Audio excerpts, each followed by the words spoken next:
ভাবুন তো, যে সেনেগালের বিপক্ষে ব্রাজিলের ইতিহাস জুড়ে এক ফোঁটা হাসির সুযোগও ছিল না, সেই সেনেগালকে আজ ব্রাজিল ঠিক কেমনভাবে চুপ করিয়ে দিল। শুধু জয় নয়, যেন পুরো ম্যাচটাই ব্রাজিল ফুটবল ইতিহাসের মোড় ঘোরানোর এক নাটকীয় ঘোষণা। একসময় যাদের মুখোমুখি হলেই ব্রাজিল সমর্থকদের বুক কেঁপে উঠত, সেই সেনেগালকে এবার ব্রাজিল 2-0 গোলে হারিয়ে দিল এমনভাবে, যা রীতিমতো ফুটবল দুনিয়াকে তাক লাগিয়ে দিয়েছে।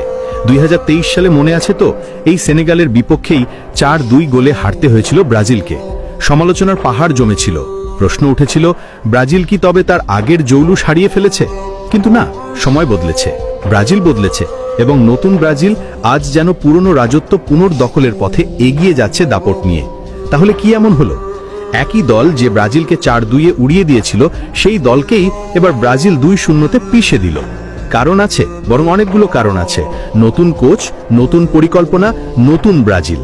কোচিং লাইনে এসেছেন ফুটবলের এক জীবন্ত লিঙ্গবন্দী কার্লো আনচেলোত্তি, আর তার হাত ধরেই যেন ব্রাজিলের প্রতিটি লাইন এক নতুন জীবন পেয়েছে।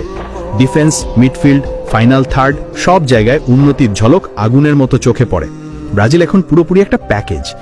বিশ্বকাপ 2026-এর জন্য যেরকম একটা শক্তিশালী স্কোয়াড লাগে, ব্রাজিল সেই কাঠামোটা এখনই গড়ে ফেলেছে। যদিও সাবস্টিটিউটদের নিয়ে কিছু সন্দেহ থেকেই যায়, তবে ব্রাজিলের স্টার্টিং 11 এখন নিঃসন্দেহে বিশ্বকাপ যোগ্য, এবং আজকের ম্যাচেই তার পূর্ণ প্রমাণ। নেইমার নেই, সমস্যা নেই। ব্রাজিলের নতুন আলো, নতুন ভরসা এখন এস্তেবাও উইলিয়ান। মাত্র 2025 সালেই জাতীয় দলে অভিষেক, আর সেই বছরে সবচেয়ে বেশি গোল করা ব্রাজিলিয়ান ফুটবলার কে? সেই। এই মুহূর্তে ব্রাজিলের হয়ে তার গোল সংখ্যা 4, এবং প্রতিটা গোলেই যেন ভবিষ্যতের নেইমারের ছায়া।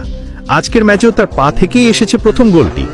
28 মিনিটে বক্সের বাইরে থেকে বাম পায়ের যে দারুণ শটটা নিয়েছিলেন, সেটা আটকানো মানে আপনি জাদু থামাতে চাইছেন। অসম্ভব। এই গোলটার ভেতর ছিল শক্তি, ছিল নিখুঁত টেকনিক, আর ছিল আত্মবিশ্বাস। আরেকটা বিষয়, এস্তেবাও শুধু গোলই করে না, ম্যাচ শাসনও করে। দক্ষিণ কোরিয়ার বিপক্ষেও সে ম্যাচ জিতিয়েছে, আজকের ম্যাচেও সেই বড় পার্থক্য তৈরি করেছে। রদ্রিগো বা ভিনিসিয়াস জুনিয়র যখন মাঝে মাঝে ছন্দে ওঠানামা করে, তখন Estevao Willian match by match ধারাবাহিক পারফরমেন্স দিয়ে পুরো টিমকে এগিয়ে নেয়। এটাই তাকে আলাদা করে। এই ম্যাচের সবচেয়ে বড় স্পটলাইটের দাবিদার আরেকজন, ক্যাসেমিরো। কোনোভাবেই এটাকে শুধু একটা ফিরে আসা বলা যাবে না, এটা হলো এক মহারাজার পুনর্জন্ম।